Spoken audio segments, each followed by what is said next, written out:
Welcome to Orioles on the Verge. This is Zach Spedden, joined as always by Bob Phelan and Nick Stevens. And on tonight's episode, we're going to break down the end of the Dominican Summer League season, as the Orioles had several good prospects on both of their clubs down there this year, and one of their teams finished 20 games over 500 and made the postseason. We will talk about that, and we will also break down what is a very competitive race for Pitcher of the Year in the Orioles farm system. A lot of names in the mix right now with very strong cases. So we're going to dive into that in just a little bit. But first, Orioles on the Verge is brought to you by BetOnline. BetOnline is the world's most trusted betting platform and your number one source for everything football. From the preseason NFL to college kicking off, BetOnline has every stat, every matchup, and even live odds and spreads while the games are being played. Think you know your stuff? Get in our winner-take-all $300,000 NFL Survivor pool for the upcoming season. When the game's over, head on over to our online casino and get in on a game of blackjack or poker or unwind with one of our over 150 slots games. Head to the website today and use promo code BELIEVE, that's BLEAV, and get in on the action. Bet online, the game starts here. Now, as I mentioned at the top of the show, the Dominican Summer League season has concluded. DSL Orioles Orange went 38-18, making the playoffs, and lost in the quarterfinals to the Angels DSL squad. Still a really good year for them. DSL Orioles Black, meanwhile, finished 3 games under 500, going 26-29. They boasted several good prospects along the way, though. Now, one thing that's worth noting at the top is that it's not unusual for players to bounce between the two DSL clubs. So some big-name prospects actually had stints with both teams this year. But still, you could look at a DSL box score any given day, even some games where there were some losses, and see something that jumped out. And I think we especially saw some pitchers this year take a step forward, whether it was Esteban Mejia or Keeler Morphe or even a guy like Andy Fabian. But there were some very, very good hitters on both squads this year, headlined perhaps by what Jordan Sanchez did, posting an OPS of over 1,000 for Orioles Orange. And we'll talk about those players a little bit tonight. But, Nick, I'll start with you. What were your thoughts on the DSL season this year with the quality of prospects that we saw and the competitiveness of the two teams, especially Orioles Orange? The biggest change is we actually have to watch a lot of games this year, so that was fun. I got a bunch of names here. Not a ton, but I've got a big group of names here, and it's going to be fun to be able to talk with them. Like, get your pens and paper ready because you're going to want to jot some names down and just file them away for the future. These are it is the DSL level, right? I get it. It's not everybody's cup of tea, but I think there were some pretty fantastic performances this year. We have more data this year than ever before. We have more visuals than we ever had, which was 0 visuals before. So that was it's a lot of fun. And I think there are some guys here that I know I want to rattle off and talk about that really stood out that I think, honestly, we see them in Delmarva a lot sooner than typical, as we're already watching Keeler Morphe light up Delmarva. Not light up, but like he's pitching very well in his couple outings down there in Delmarva. I think you see a lot of guys, these younger international guys, join Delmarva. I think there are a few that are like could be in Delmarva next year. Computer's not a fan of the DSL prospects, but I think this class is. We're starting to see the top of previous classes really join the upper levels of the minor leagues and excelling. I think there is a whole new wave right behind them that's a little bit bigger and a little bit stronger, to be honest. Yeah, it's been fun to follow. I do agree that it seems like there are more really solid performers. Like, again, that's pretty much most of what we can go off at this point, but it is nice to have that camera there. Hopefully the FCL could do something like that starting next year, but yeah, it seems like a really good class, and I think the Orioles, the black team, had like a few more injuries, and they didn't have like the top of the line guys like Emilio Sanchez and Steven Martinez were both on the orange team, so they had a little more pedigree. But yeah, it was a great season overall. It was cool for those kids to be able to experience that, and excited to talk about some of the names we have here. I'll start with Jordan Sanchez because this is someone who really caught people's eye with the way that he hit this year. The 18-year-old who was signed by the Orioles out of Cuba in his first professional season had 155 plate appearances, belted 6 homers, posted an OPS of over 1,000. and walked more than he struck out. 23, or actually struck out 31 times compared to 23 walks, but still a pretty good walk rate for a hitter with that kind of power. And he was one of those guys that every day I found myself checking the box score. What did Jordan Sanchez do today? Because it seemed like more often than not, it was 2 for 4 with a home run or a double, or 1 for 4 games with a double and a couple of walks. His bat looks really, really good to this point. What stood out to him? What stood out about him to you guys? That power, like you said, 13. What is it? 13 doubles, 2 triples, 6 home runs in not that much time played. And the one thing that concerns me is that he just stopped playing towards the end of the year. I hope it wasn't anything serious, if it was an injury or what have you. But yeah, and I feel like the walks started slow. I feel like he was jumping on pitches early on, and then teams started pitching around him a little bit more, so the walks came up towards the end, but even stole 4 bases. So 18 years old, a little bit older, maybe a year older than you would typically see in the DSL for a prospect of his stature, but it's his first year in professional ball. I would not be surprised if starting next year he's on Delmarva's roster right from the jump. We'll see. But yeah, just very impressed with the amount of power that he was able to display in game. Yeah, I think I guess there aren't strict roster limits in the DSL, and so I don't think there's any urgency to technically put guys on the injured list. But yeah, he hasn't played since late July, didn't play in the playoffs either. I like when you OPS over 1,000 and you hit 6 home runs to show his kind of power, and the strikeout rate is decent as it was while maintaining that pretty high walk rate. I will take that, because you see so many guys with Sanchez. I watched a couple clips of him, good exit velo numbers and all that. But for me, when I'm looking at the numbers and you compare them to what Braylon Tavera and Thomas Sosa and some of these other outfielders were doing at this level, Sanchez was showing just as much, if not more, power and better walking strikeout numbers than these guys. And so that stands out to me. And we've seen that translate with a lot of these guys as they move up the ladder.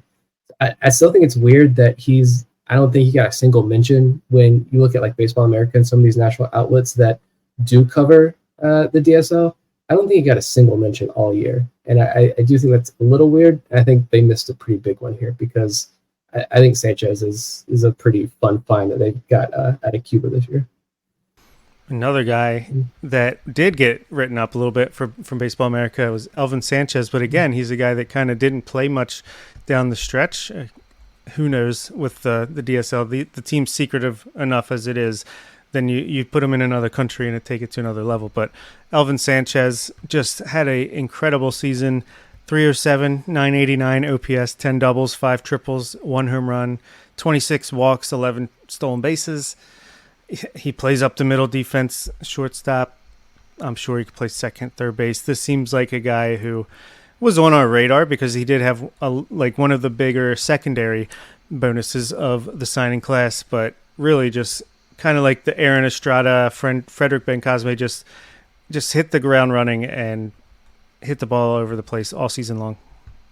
One other guy I want to touch on, Emilio Sanchez, young shortstop, 16 years old for most of the season, turned 17, actually 17 for the whole season, but turned 17 back in April. He walked more than he struck out this year, and while you look at the .212 batting average, and you might not be impressed, that probably doesn't tell the whole story with him. I think the fact that he posted an on-base percentage of .416 at his age is really impressive. And Nick, you shouted him out recently in Discord for his defense at shortstop. So what did you see about Sanchez that you like so much at this point? I put on the playoff games. I think was it Thursday and Friday. They had the first 2 games this series against the Angels. I put those games on. They had great camera feeds for those 2. I was hard at work, so couldn't pay too much attention for legal purposes there. He didn't stand out with the bat in those games, but like you mentioned, the walk to strikeout numbers in the regular season were fantastic. What stood out to me was defense. He played shortstop in both the games I watched. The smoothest defender on that entire field. Nothing crazy. He didn't have to make any super difficult plays, but he looked more natural at the shortstop position than I think you see defensively with most guys in Delmarva.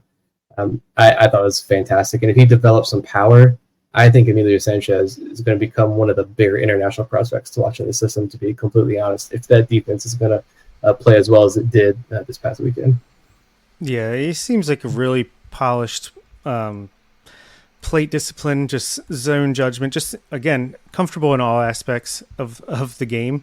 29 stolen bases as well, so I think that led both of the Dominican teams. So, yeah, he only batted .212, but an OPS right around 700 for that low of a batting average without the power developing just yet at his super young age, then, yeah, I don't think there's anything to be concerned about. And quite the opposite. I think it's like Leandro Arias with a little more upside.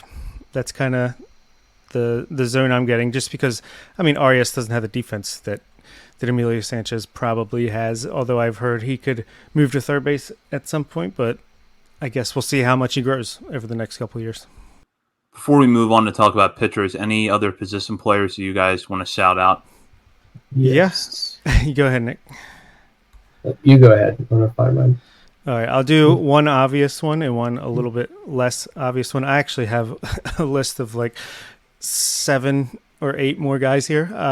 Steven Martinez, the other big money signing that Matt Blood was shouting out, I feel like, whenever he got a chance. He's another guy that at a super young age, like Jordan Sanchez was getting to power, but he was 18. Steven Martinez, 16, 17 years old, batted .278 with an .883 OPS. And this is with a kind of a slow start. He had 5 doubles, 4 triples, 4 home runs, 30 walks. So I think he's going to be a guy that can get to that power, kind of like, I know we didn't get to see a ton of them this year, but Joshua Lorenzo, hopefully they can become like a Bash Brother team in Delmarva sometime soon. And Felix Amparo. I feel like Edwin Amparo had a pretty solid season this year and developed more than people might have expected or even known about, because it was kind of under the radar. But Felix Amparo, I don't know if they're related, but batted .313 with an .886 OPS, 7 doubles, 3 triples, 6 home runs, 39 RBI, 24 stolen bases. So seems like the kid can hit. Again, I didn't really see much of him like from video, even though there is video. They play at like 10 a.m. and I do work, so that sucked. But I like what I was able to glean from him so far. One guy statistically that did stand out, catcher Adriander Mejia. He was just 17 years old, but he just finished his second season in the Dominican Summer League, so extremely young when he signed. His OPS jumped 100 points though this season. He finished with an OPS over 800. He had 10 extra base hits. It's not a typo. It is on MLB.com. He had 33 walks to just 15 strikeouts, if I'm reading that correctly. I think I triple checked that. That's impressive. 0-28 WRC plus. Like, I know it's just the DSL, but that's a fantastic season at a very, very young age still. I think if I were to rank the catching prospects in the system, I don't know if he would crack the top 5 because the system is so incredibly deep. But I think, like you were talking about earlier, I forget who we were talking about. We were talking about Creed Willems. How if he was in another organization, or Samuel Messiah wasn't in this organization, how hyped up would we be about Creed Willems? Like Adriander Mejia, if he's in another organization, he's probably one of the better prospects in that system as far as catchers go. And maybe even like a top 30 prospect in some systems, or French top 30 prospect in some systems. So I think that's a name to pay attention to pretty closely. I also feel like Jamon Noel, great swing. Yeah. He came on as the season went on, got better and better. And again, a lot of walks, 38 walks. I'll throw out two more names real quick for just the bats that statistically the numbers didn't jump off the page, but I have a feeling about them. Infielder Franier Chirinos. I mentioned him on a recent daily. He just 17 years old, signed out of Venezuela. He only hit 171 this year, but he had a pair of home runs. He had 25 walks and an on-base percentage of .408. He doesn't turn 18 until next February. I don't know. I've seen a couple clips of his. I think there's potential breakout there as he gets older and develops more physically. And another very young guy, Sal Gomez. Again, get your pens and paper out, write these names down because you're going to need to remember them. There's a lot of names. But Sal Gomez, he played all year as a 16-year-old this year in the Dominican Summer League. He hit .294, had an on-base percentage over .400. he actually had a really great play defensively. I think he played third base the other day when I was watching. I think he could be primed for a breakout in 2025 and could be in the FCL at 17 years old. Jose Mejia batted .300 with an .823 OPS, 9 doubles, 28 stolen bases. Luis Guevara, second time through, batted .273, 20 stolen bases. And Juan Ortega, .812 OPS as a catcher as well. What do you know? Catchers in this system thrive. We'll go on to the pitchers now. And there's a few hurlers that stood out in the DSL this year, but the two guys that perhaps gained the most steam, at least nationally with prospect rankings, are Keeler Morphe and Esteban Mejia. You've heard us talk a lot about Morphe lately. He was inside of our top 50 during that recent update, and he also made the rare jump straight from the DSL to Delmarva without stopping in the FCL in the middle. 2024 was Morphe's second year in the DSL. He was a 2023 signee who struggled during his professional debut last year at 17 years old, but bounced back in a big way this year. He had a .2 ERA in 22 innings down the DSL this summer, while striking out 38 batters and walking just 8 before he was promoted to Delmarva.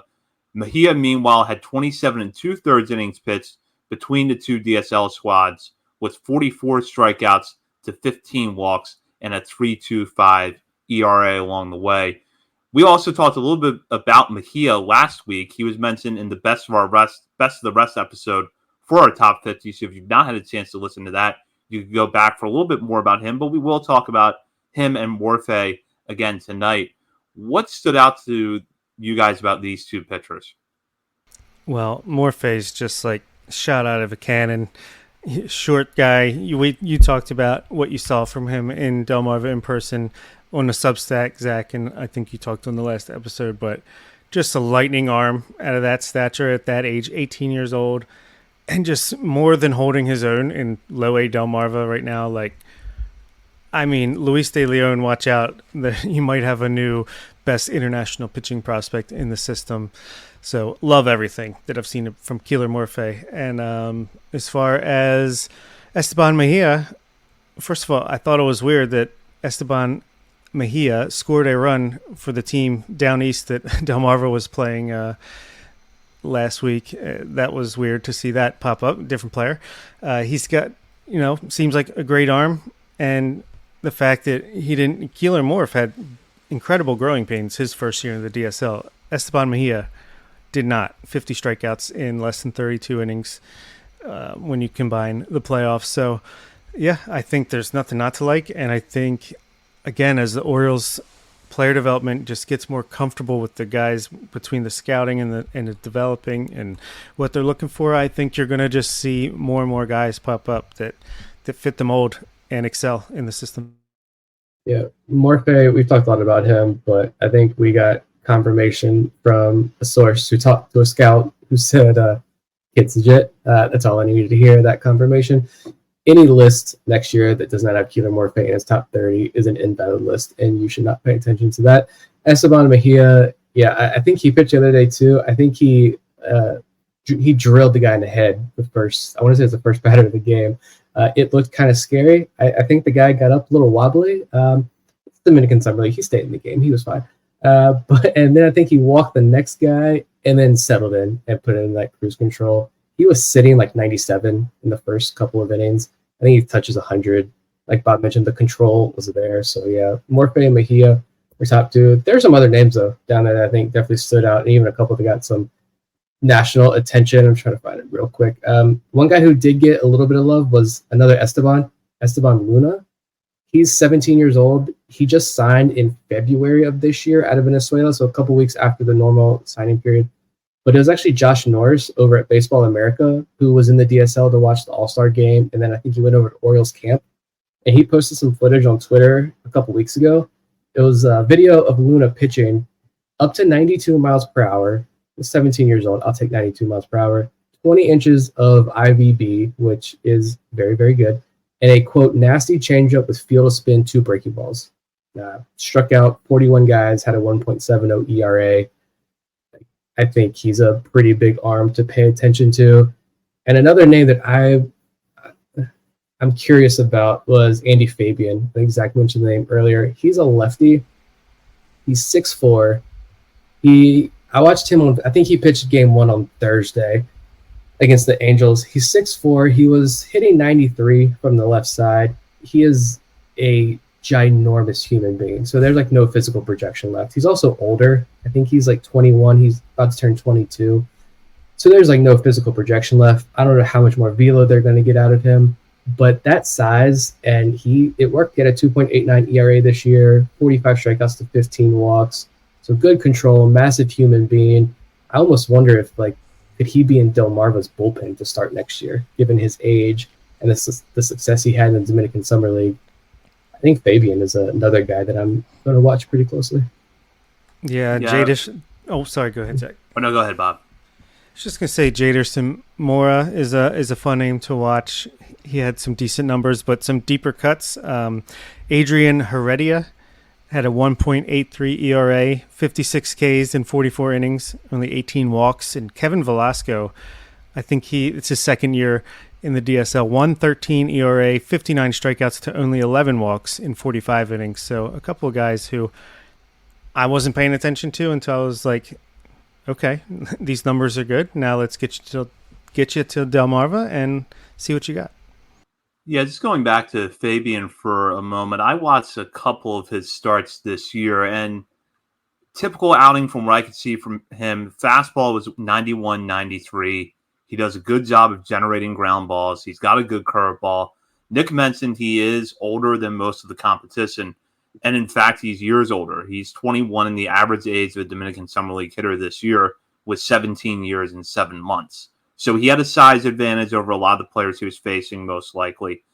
Certainly more physically developed and older. But it's not unusual for teams to sign pitchers later than position players. And that was true of Fabian. He didn't join the Orioles organization until this past December. So 2024 was his first year of pro ball. I really liked what I saw from him. He did get a little bit of attention nationally from Eric Longenhagen at Fangraphs, who noted him in the kind of the notes that he puts beyond the main rankings for the Orioles organization. So he does have some helium a little bit nationally, at least if you're looking at Fangraphs. But I agree with Nick. I would love to see Fabian, if we're not going to see him over the final week or two in Delmarva, I would certainly hope that the Orioles consider putting him on the opening day roster there next year, either as a starter or as a piggyback option out of the bullpen. I like to pay attention to these older pitchers that they sign in international free agency, that sign like in June or July, like randomly throughout the year, because I almost view them as like these late round college draft picks. They're guys that are like, I'm trying to think of an example of some guys they drafted this year. The names are already escaping me. But I don't know. It's like the Orioles are clearly much more confident in their pitching development. And so if they see a guy out of the Dominican Republic or Venezuela who might be 20, 21, but the stuff fits their profile, like they don't need to spend a ton of time in the Dominican Summer League, and they could be fast risers through the system. I don't know. I think he's going to be an interesting name. I had two more names too, just to throw out there real quick. One was another Cuban player that they signed this year, Ray Kelly Ruby. I went through streams to try to find him pitching. I don't think they had him on video at all this year, but so I don't know what he throws. Again, there's some guys who stood out statistically, but when I looked them up on YouTube, they were throwing like 89, 90 miles per hour, so I kind of bypassed them. But Ruby is 18 years old, out of Cuba, signed in June of this year, had 27 strikeouts to 4 walks. Like that you want to pay attention to in the Dominican Summer League. And the weirdest one of them all is Henry Tejada. I don't understand what is going on with this kid's career. He signed at 16 years old out of the Dominican Republic in 2022. He pitched well that year, 25 strikeouts, 15 walks, and ERA like 2. There was enough buzz about his stuff to like write off the kind of high walk right there in the first year in the DSL.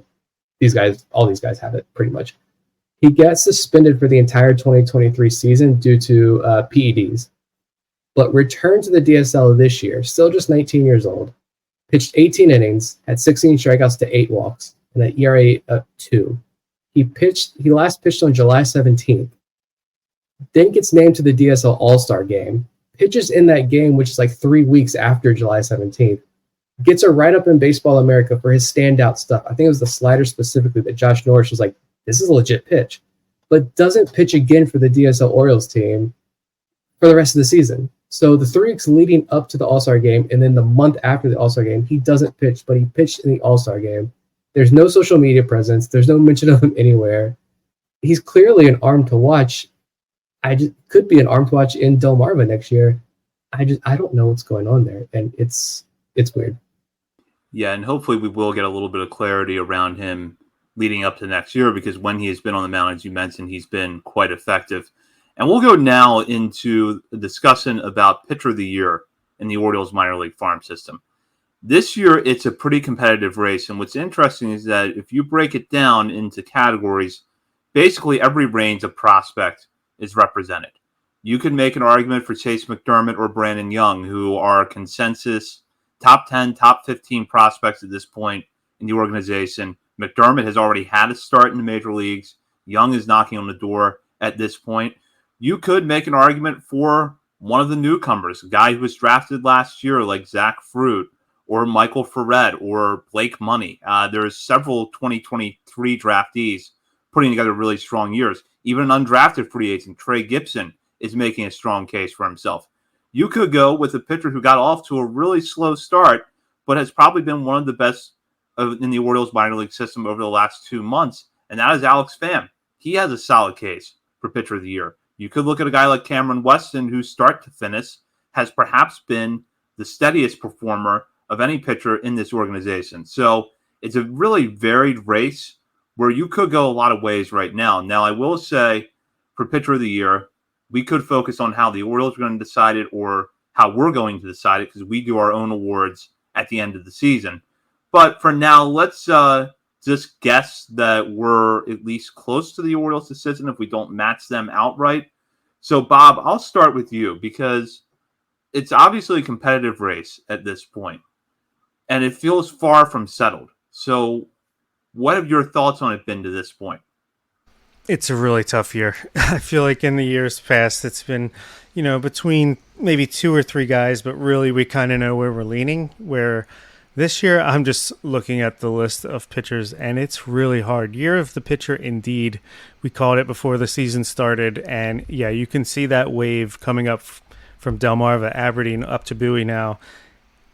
To me, I guess leaders in the clubhouse, I would say Brandon Young, just because what a great story coming back from injury, getting close to top 100 prospect status from certain people, getting close to the top 10 in our top prospects list, and just getting better as the year goes on.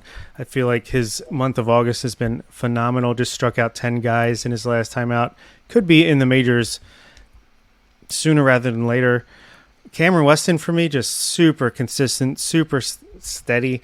I think he's got to be up there in the running. And Edgar Portes, while, it's been done at high A, and he's, I don't know. I feel like, because I don't know how to do the guys like Michael Ferret, Zach Fruit, Edgar Portes, these guys are doing it at a lower level. I don't know how much to put the level of play, so giving a little bit of bonus for the guys in AAA or AA. And Nestor German, I feel like if he was just healthy all year round, he would be probably the front runner at this point, because his numbers are absolutely ridiculous. So there's so many names that are in the running for this. I do think that the last month / 2 weeks, depending on which level you're talking about, I think it could decide who gets this award from us at the end of the year. Yeah, I think if we're talking about who, passion, drive, and patience, the formula for winning championships is also what keeps your ride or die alive. eBay Motors has everything you need to maintain your vehicle and level it up to peak performance. Superchargers, roof racks, exhaust kits, LED headlights, and more. Whether you're into speed, power, or style, eBay Motors has you covered. With over 122 million parts for your number one ride or die, you'll always find exactly what you're looking for. And with eBay Guaranteed Fit, your part is guaranteed to fit your ride every time or your money back. Because with eBay Motors, you're burning rubber, not cash. With all the parts you need at the prices you want, it's easy to make your car the MVP and bring home huge wins. Keep your ride or die alive at ebaymotors.com. Eligible items only. Exclusions apply. See ebaymotors.com. If you're a facilities manager at a warehouse and your HVAC system goes down, it can turn up the heat, literally. But don't sweat it, Grainger has you covered. Grainger offers over 1 million industrial-grade products for all your operations, including warehouse HVAC maintenance. And even better, they offer access to experts and fast delivery, so you and your warehouse can both keep your cool. Call 1-800-GRAINGER, click Grainger.com, or just stop by. Grainger, for the ones who get it done. The front runners are who the Orioles will select. I do think the counting stats and proximity to majors, I think, mean everything for that consideration. If it's about development and growth, some of the names you rounded off, it's Michael Ferret, it's Trey Gibson, it's Kieran Morcray, it's Nestor Herman. These guys have completely erupted onto the scene. But as far as who I think could win Orioles minor league pitcher of the year this year, as of right now, I've got a top 3 on my list. Third on my list, I've got Alex Pham. I think his performance over the last month is shot him into consideration. I'm pretty shocked he didn't get promoted with Masayo this weekend, but there's still craziness in AAA. So I guess consistent innings in AA is fine. But in April and May, Pham had an ERA of 6.64. You didn't already talk about this, did you? I'm not repeating anything. Okay. Sorry, I had to dip out for a second there. But Pham had an ERA of 6.64, 22 walks in 42 innings. Since June 1st, he has a 2.78 ERA and 20 walks in 64 innings. He's got the second most number of strikeouts in the entire system, behind only Chase McDermott, who has 14 more than Pham. And considering McDermott's MLB time and IL time, that shows you just how dominant Chase McDermott has been in AAA this year. Number 2 on my list right now, I've got Cameron Weston. I think it's truly remarkable that still no one talks about him. Drafted in 2022, but this is his first full healthy season as a pro, and he's shoving 90 innings between high A and AA. 2.70 ERA, 106 strikeouts to just 26 walks. The FIP and XFIP are right in line with his ERA. I think I mentioned this before. The ground ball rate has tanked 15%, but he's still shoving in AA. He could be one of top 5 in strikeouts in the system by the end of the season. I'm really bullish on him.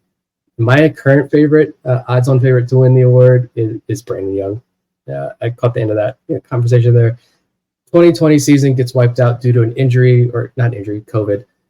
So didn't get to finish his college career. Then he gets the injury. Tommy John surgery, missed virtually all of 2022 and 2023.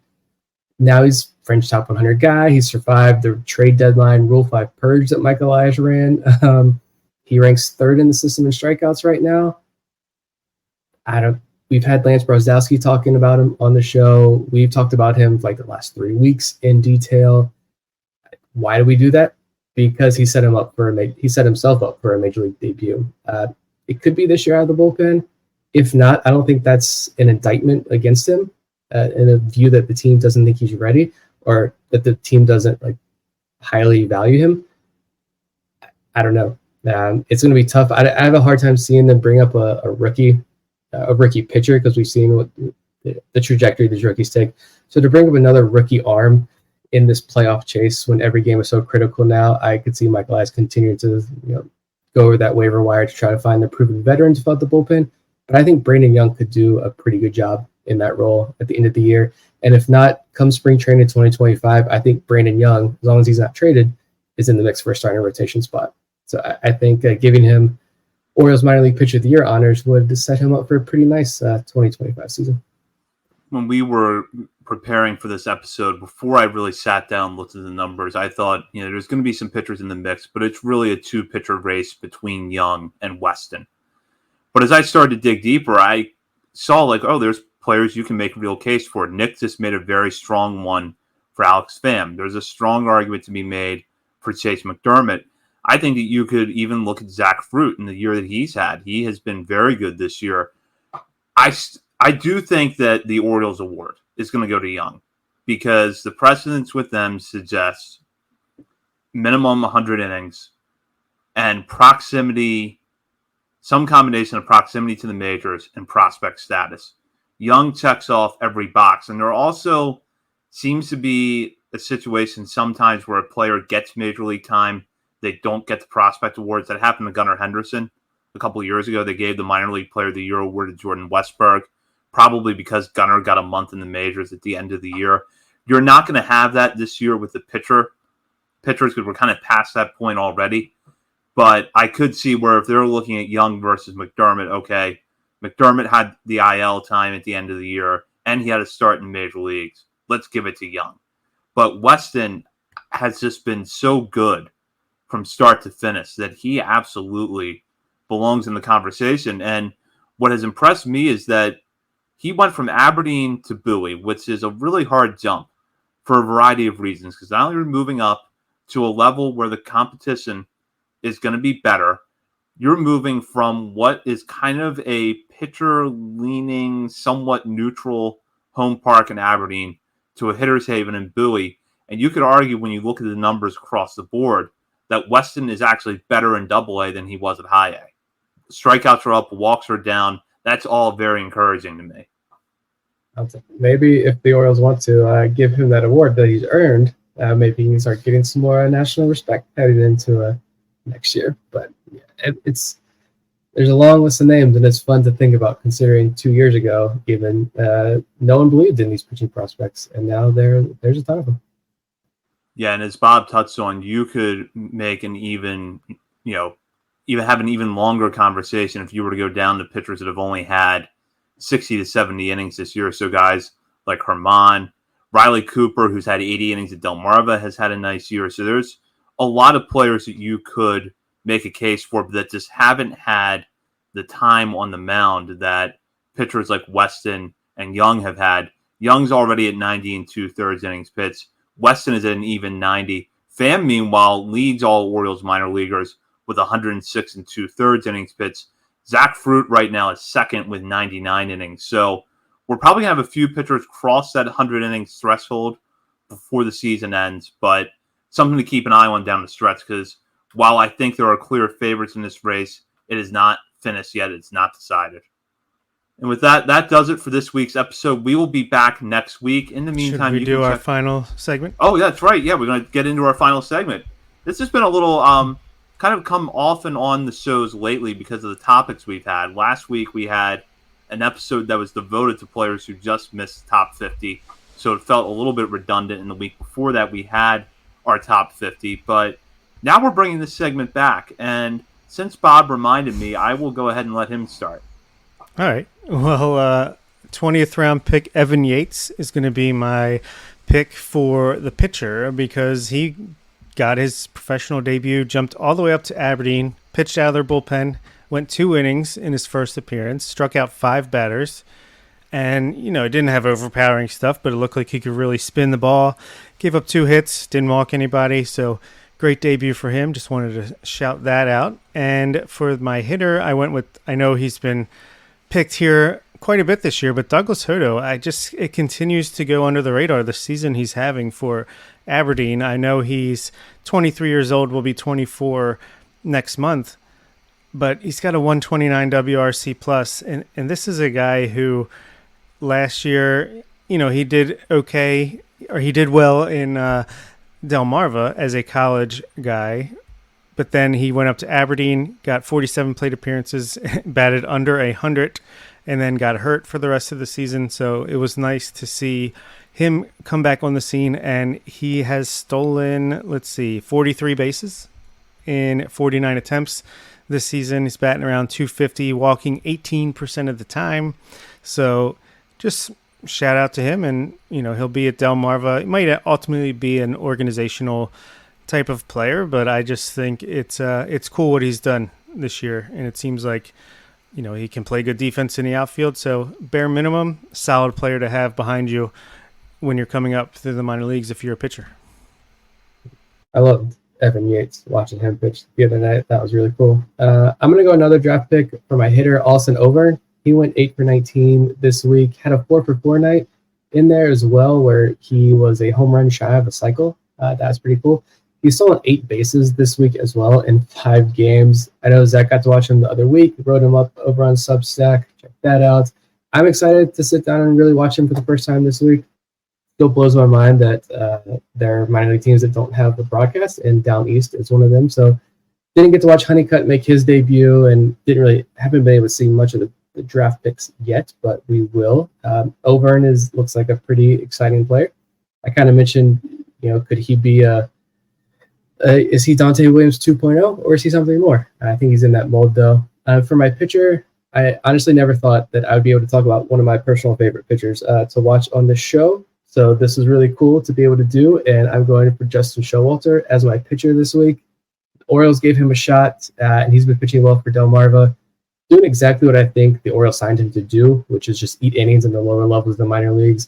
I watched almost every single one of this kid start in college. He went to JMU, he went to TA, Turner Ashby High School, which right down the road where Brandon Hanafy went. I can literally almost see the school from my window right now. So close personal connection there, but I do realize why they signed a 25-year-old indie ball arm in July. And again, that was to eat innings in Delmarva, and he's doing that. 4 2/3 scoreless this past week with a career-high 6 strikeouts. Since he joined Delmarva, he's pitched 18 innings. He has an ERA of 3, 14 strikeouts to 7 walks, 50% ground ball rates. Just incredibly happy to see this guy get a chance to live out a dream of playing pro ball see how long this run gets to last for him. Good choices. I will start off with my hitter this week, and that is Ryan Stafford, who had an excellent series at Down East. 5 games, he went 7 for 13 at the plate with a double and 5 walks to 2 strikeouts. Stafford getting off to a very good start in his professional career as he's 12 for 31 over his first 10 games at Delmarva. Stafford, the Orioles' 5th-round pick out of Cal Poly in this year's draft, has kind of lived up to his billing. An interesting bat with versatility you don't see from a guy who is a catcher. He's had 4 games behind the plate at Delmarva, 3 at second base, and 2 in the outfield. So with Ethan Anderson there, needs to be a little bit flexible with positions to get at bats. So far, he's been able to do that, and he's thriving at the plate. So good start to his professional career. And by the way, we did talk about Stafford a lot on last week's show. So another plug for that episode. And then I'm going to stick with Delmarva for my pitcher, Braxton Bragg. You've probably heard us talk about Bragg quite a bit lately because he had a scoreless inning streak that was snapped last week in his start against Down East at 21. But you look at his last 5 appearances, he has been excellent.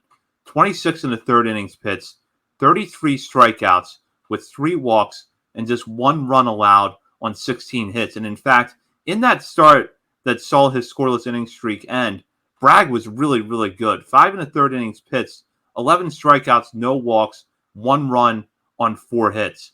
Nick mentioned earlier how he was hoping that Alex Pham would be promoted to Norfolk this week. Maybe that will still happen. We're recording this Monday night. But I feel as strongly that Bragg deserves a shot in Aberdeen before the season ends.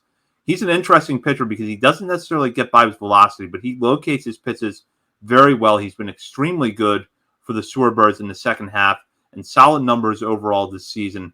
108 strikeouts to just 21 walks over 86 innings pitched with a 3.45 ERA. So please give him a shot at Aberdeen before this season ends. He's earned it. Him and Blake Money. Yeah, definitely a couple of arms at Delmarva deserving a chance, and hopefully they will get that here in the final weeks of this season. And with that actually does it now for this week's episode. We will be back next week. In the meantime, you can find us on our many social media channels, including Facebook, Instagram, Threads, X, TikTok, and YouTube. We're also over at Substack, OriolesOnTheVerge.substack.com.